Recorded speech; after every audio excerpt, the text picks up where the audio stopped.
दोस्तों आज का जो टॉपिक है वो बहुत ही अनजान और अनदेखा है। जी हाँ दोस्तों, आज हम जानने वाले हैं कि जेल में कैदियों की क्या हालत होती है। आपने कई सारी फिल्मों में कैदियों को सताते हुए देखा होगा, सड़ा हुआ चावल और सूखी रोटी खाते हुए देखा होगा, लेकिन सच में जेल के अंदर की जिंदगी ऐसी ही होती है। आइए इसे पूरी विस्तार में समझते हैं। सबसे पहले हम आपको बता दें दोस्तों कि भारत सरकार अपने बजट से लगभग 6,818 करोड़ सिर्फ और सिर्फ जेल के कैदियों के लिए रखता है। इतना ही नहीं, जेल के अंदर वीआईपी वार्ड भी होता है और शॉपिंग मॉल तक होता है। तो क्या इन सारे सुख सुविधा का फालतू खर्चा भी इन्हीं बजट में शामिल होता है? और फिर किन लोगों की जिंदगी यहाँ नरकीय होती है और किन लोगों की जिंदगी यहाँ आम जीवन की तरह व्यतीत होती है, आइए जानते हैं। 2015 के आंकड़ों के अनुसार जेल के अंदर लगभग 17,834 महिला कैदी हैं। अब आपके मन में आया होगा कि महिला होने के कारण क्या उनको स्पेशल ट्रीटमेंट दी जाती होगी या फिर इन्हें भी टॉर्चर किया जाता है? दोस्तों, भारतीय जेलों को हमेशा पुनर्वास केंद्रों के रूप में चिन्हित किया गया है। विभाग का मानना है कि वो कैदियों को जीवन की महत्ता सिखाएंगे और बेहतर तरीके से जीने के लिए उनको प्रेरित करेंगे। लेकिन ऐसा भी देखा जाता है कि कैदी वहां की जिंदगी से तंग आकर आत्महत्या तक पे उतर जाते हैं। आखिर उस जेल के अंदर कुछ तो वैसी सच्चाई भी होगी जो लोगों के दर्द को बयां करता है। तो दोस्तों, ये सब जानने से पहले हम जानते हैं कि भारत में सबसे खतरनाक जेल कौन सी है। सेलुलर जेल, जिसे भी काला पानी की सजा मिलती है, उसे यहाँ लाया जाता है। ये जेल अंडमान और निकोबार द्वीप समूह में स्थित भारत की सबसे घातक जेल है। यहाँ आने का मतलब ही होता है अब आपकी जीवन जानवर से भी बदतर होने वाला है। दोस्तों, 1857 के विद्रोह के बाद लगभग 40,000 क्रांतिकारियों को इस काले पानी के अंदर डाल दिया गया था। उस समय स्वतंत्रता सेनानियों के साथ ये दुर्व्यवहार किया जाता था।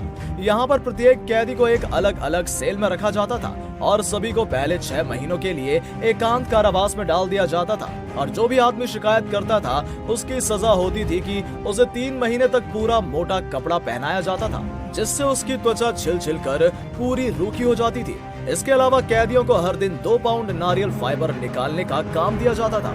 सबसे बड़ा नियम यह था कि जो भी काम दिया जाता है उसे करो, वरना उसकी सजा फिर मौत से भी ज्यादा भयानक होती है। अगर किसी कैदी ने तेल मिल में काम करने का इनकार कर दिया या फिर शिकायत करता था तो उसे लगातार 7 दिन तक दीवार पर हथकड़ी लगाकर खड़ा कर दिया जाता था। तो दोस्तों, ये तो थी पहले की सजा जो अंग्रेजों द्वारा दी जाती थी।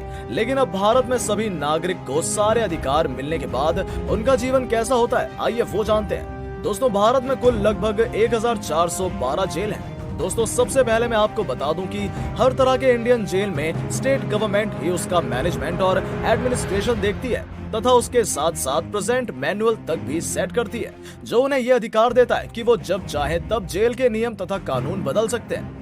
दोस्तों, इन सभी चीजों में राज्य सरकार की मदद करती है केंद्र सरकार। ये जेल की सुरक्षा, उसकी रिपेयरिंग तथा रिनोवेशन, मेडिकल सुविधाएं, जुवेनाइल स्कूल की डेवलपमेंट, महिला कैदियों के लिए अलग फैसिलिटीज जैसी सभी चीजों का भी ध्यान रखती है। इनको सुप्रीम कोर्ट के बनाए 3 प्रिंसिपल्स का भी पालन करना होता है। जेल में रहने वाला हर व्यक्ति हमेशा पहले इंसान रहे, वो अपनी मानवता ना भूले।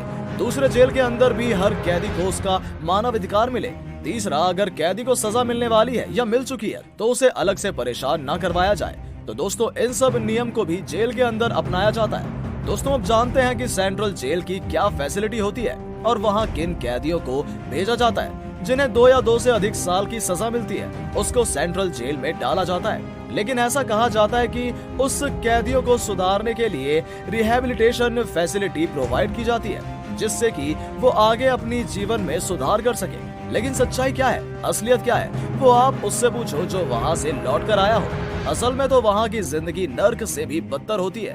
दरअसल पृथ्वी का नर्क ही जेल को कहा जाता है, क्योंकि यहाँ साफ सफाई की दूर दूर तक कोई व्यवस्था नहीं होती और इसका सबसे बड़ा जिम्मेदार है प्रशासन। जबकि मॉडल प्रिंजल मैनुअल में ये साफ लिखा गया है कि हर 10 कैदी के लिए एक टॉयलेट होना चाहिए। लेकिन सच्चाई ये है कि 70 से 80 कैदी एक ही टॉयलेट का इस्तेमाल करते हैं। अब आप अंदाजा लगा लो कि इतनी भीड़ वाले टॉयलेट की क्या साफ सफाई होती होगी। इतना ही नहीं, एनसीआरबी की 2019 की एक रिपोर्ट बताती है कि जेल में 4.3 लाख की क्षमता होने के बाद भी जेल में 4.78 लाख कैदियों को ठूसा गया।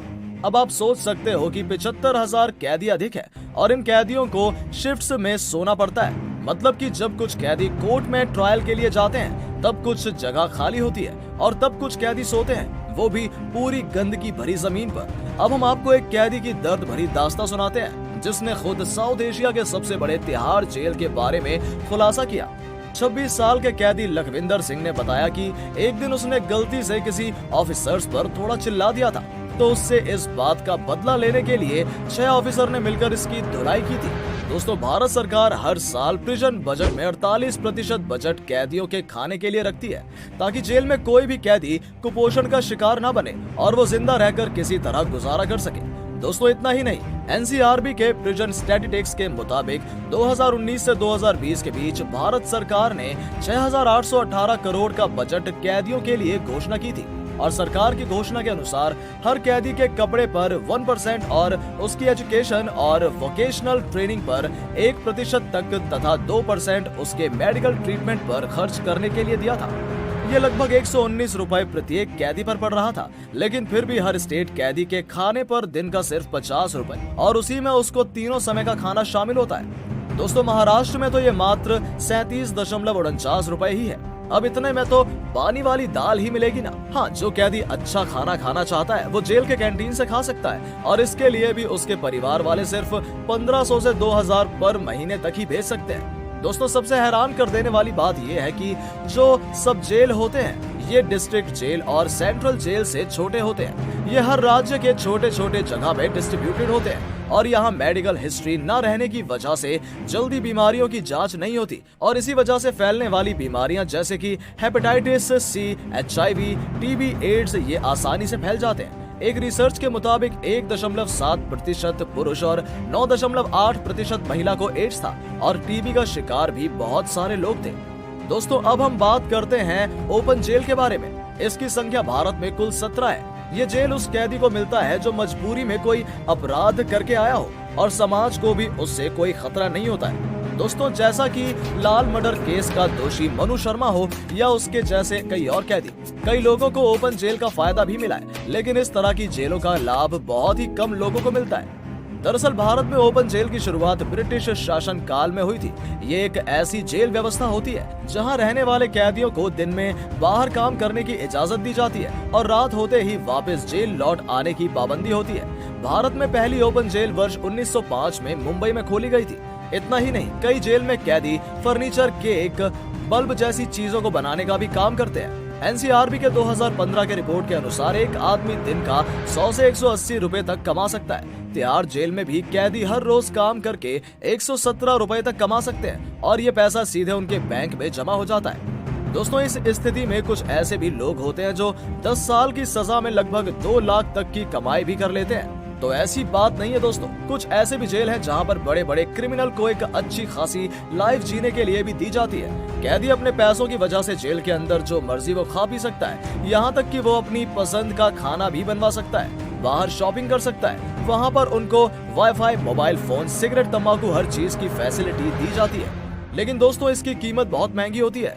इन सारे सुख सुविधा के लिए कैदियों को 57 दिन के लिए लगभग 30 से 31 लाख रुपए तक देना होता है। लेकिन दोस्तों, पैसे की बदौलत हर कैदी इस सुख को नहीं भोग सकता है। अब अगर मुंबई अटैक में पकड़े गए आतंकवादी अजमल कसाब की बात की जाए तो उस पर 3 साल में 16 करोड़ का खर्चा आया था, लेकिन उसकी सिर्फ सिक्योरिटी और सलामती के लिए, ना कि ऐशो आराम के लिए। अब जानते हैं बच्चों और महिलाओं के बारे में कि जेल के अंदर इनका जीवन कैसा होता है। दोस्तों, महिलाओं के लिए तो अलग से कई सारे नियम, कानून और सुविधाएं बनी हुई हैं, लेकिन क्या सच में उनकी वो सुविधा मिलती है या नहीं, आइए जानते हैं। इनके सम्मान और इनकी इज्जत को सुरक्षित रखने के लिए इनको महिला वार्ड में ही रखा जाता है, लेकिन आए दिन इनके साथ सेक्सुअल असॉल्ट और बलात्कार जैसी घिनौनी हरकतें होती रहती हैं। दोस्तों, गर्भवती महिलाओं को साफ जगह पर स्पेशल डाइट देने का प्रावधान भी है, लेकिन आप सबको तो पहले ही बता दिया गया कि जेल की साफ सफाई कैसी होती है। वो सब तो छोड़ो, इनको पीरियड्स के दौरान भी गंदे कपड़े का इस्तेमाल करना पड़ता है। दोस्तों, बच्चों को भी बोरस्टल स्कूल भेजने की सुविधा सिर्फ और सिर्फ इसलिए है कि वो अपने बचपने में रहकर जिंदगी की सच्चाई के बारे में जाने, सही गलत का फर्क समझे, मगर सच्चाई कुछ और ही है। दोस्तों, ministry of child and women development ने एक रिपोर्ट में बताया था कि 53% बच्चे सेक्सुअल अब्यूज के शिकार हुए थे। उम्मीद करते हैं दोस्तों आपको आज का ये वीडियो पसंद आया होगा, तो प्लीज हमारे फैक्ट बाबा हिंदी चैनल को लाइक, शेयर, सब्सक्राइब करना ना भूलें। धन्यवाद।